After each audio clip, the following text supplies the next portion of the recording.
All right, hey VC Vinyl Community, we are back, and yeah, it's a beautiful sunny day. It's a Friday weekend coming up. Hopefully your weekend's going to go well. Just got some more stuff for you. I'm going to start it off with a CD that I ordered that arrived, and yeah, it's Aretha Franklin, the Atlantic Singles Collection 1967 to 1970. This, of course, as you can see, is the CD version, and it is great overall. I mean, you can't go wrong when you're talking Aretha Franklin, especially her Atlantic years, when she was in her early 20s. My God, I think something like 24 when she was at Atlantic, when you have I Never Loved a Man the Way I Love You, Do Right Woman, Do Right Man, Respect, Baby I Love You, Natural Woman.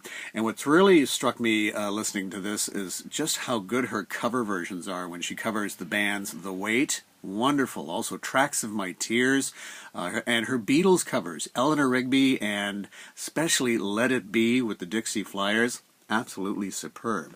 Now, this is also available on vinyl, on LP. I did pick up the CD for a couple of reasons. Certainly the CD is significantly cheaper than the vinyl edition. The vinyl is a 2 LP set. This is a 2 CD set. And on the CD version, you get 34 tracks. On the double LP, you only get 25 tracks. So that's a difference of 9 tracks not available on the vinyl. So that's one of the reasons picked up the CD. Now, having said that, I ordered this. When it arrived, it had the typical, I've removed it now, but it had the typical like sticker on the top that gave you the title of the album, obviously for display purposes. But I'm getting kind of tired of that sticker and how much residue it leaves once you take it off.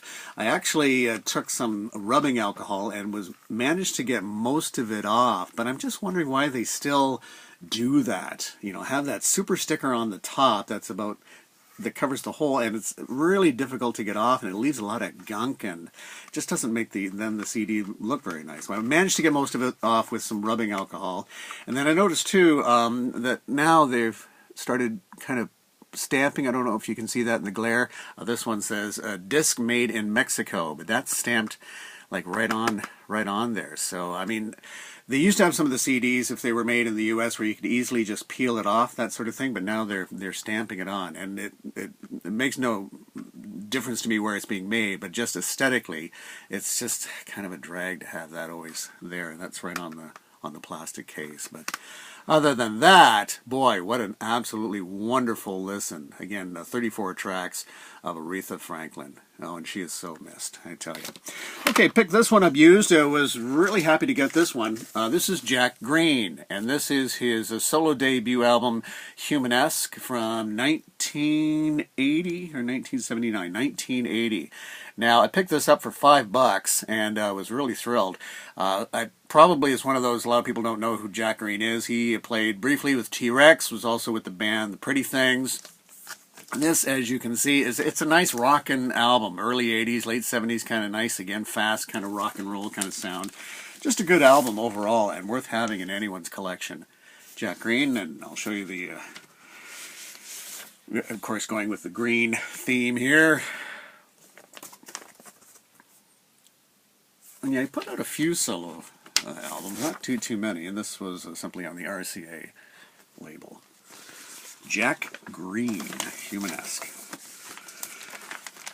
And picked this one up, paid a little bit more for this one than I would have liked to, but certainly this is a fairly obscure one, and certainly more for some of the stuff that I've picked up. My very first video for the vinyl community was talking about the Perth County Conspiracy, and they were kind of a psychedelic folk band based in Stratford, Ontario, featuring Cedric Smith, and this album from 1976 or 77, this one kind of represents almost the last vestiges, if you will, of the Perth County Conspiracy. This is 10 Lost Years and Then Some. So this was music for a play based on Barry Broadfoot's book, 10 Lost Years, of course dealing with the Great Depression, and this is from a Canadian point of view. And Cedric Smith and Terry Jones writing the music, mainly Cedric Smith writing the music for the play. This is kind of divided in half. The first half is songs from Cedric Smith and Terry Jones. Second half of this album is the music from the play 10 Lost Years. And this wasn't released as a Perth County Conspiracy album, but it's on the Rumor label, which was the Perth County Conspiracy label, and it still has very much that sort of Perth County Conspiracy style, if you will. Maybe not as psychedelic, a little bit more folk or traditional folk kind of thing, but yeah, hard album to find. I do have this on CD when bass player who plays on here, David Woodhead, re-released it on CD, but I haven't seen a vinyl copy in a long time. And it's Cedric Smith, still at his biting, satirical finest, and it's really happy to see the insert that doesn't give you the lyrics, but gives you write-ups on the songs. And again, as I mentioned, on the Rumor Records label. And in many ways, this is still considered sort of like a Perth County Conspiracy album, or this was really the last in that sort of series. So, all right, and we have a classic Canadian album. I think if you got a Canadian collection, you have to have this one. This is The Kings Are Here, and of course, this features the massive radio hit, The Beat Goes On, Switchin' to Glide, and just a great album overall. Came out in 1980. Of course, Beat Goes On, Switchin' to Glide still gets plenty of radio play, and this album was produced by Bob Ezrin. Bob Ezrin, yes, absolutely, of course. Long, great career of Bob Ezrin, producing Alice Cooper, Kiss, Pink Floyd, to name a few. And nice to see the lyric sheets included. And the guys there. Again, it's that early 80s kind of rockin', very new wave kind of sound. And the Kings Are Here. Okay, I don't know if I featured this one. I have featured another one of this artist's work. This is Gerald Gardner. This is Close Up in Swing. Close Up in Swing. There you go. And yeah, it's just great, nice piano music overall.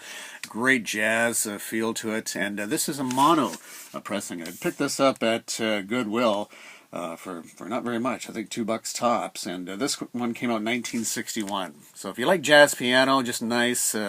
I don't want to say background music, but just nice music overall. Errol Gardner. Close Up in Swing.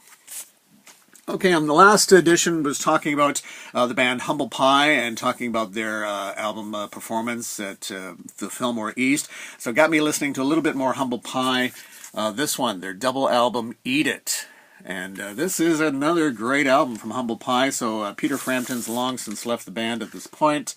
And opens up like this. Still Steve Marriott, very much part of the band. This one, the sort of the centerpiece is slightly missing. I don't quite know why, but they sort of had a theme for this one. This one overall has got a little bit more of an R&B kind of funky thing going on. So side one was supposed to be like kind of still rock and roll.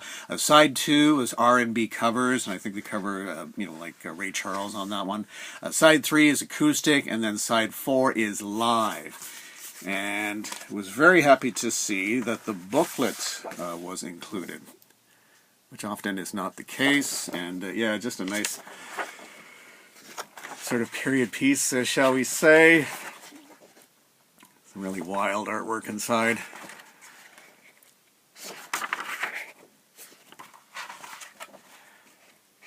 And yeah, overall, it's definitely Humble Pie. Again, still rocking, but they have backup singers, I think 3 gals, backup singers, which gives it just a little bit more of a soul, funky kind of feel to it. So, well worth checking out.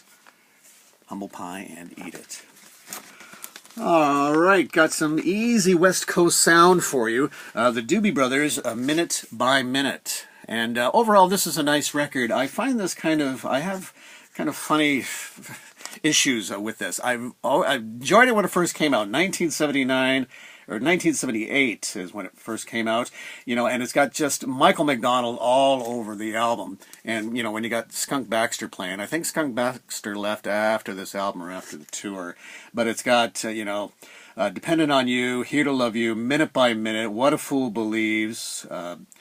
Just overall, a nice West Coast sound, very easy sound, but I didn't really care for the direction that the band went as a result of this album. I do enjoy the early Doobie Brothers, a bit more rockin' sound, like China Grove, or, even listen to the music, or Long Train Run in particular.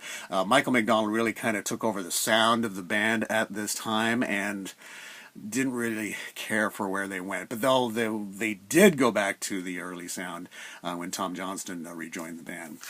But overall, it is a nice album. It's a nice listen to, and it's got the original sleeve, nice cardboard sleeve with the lyrics, and of course that.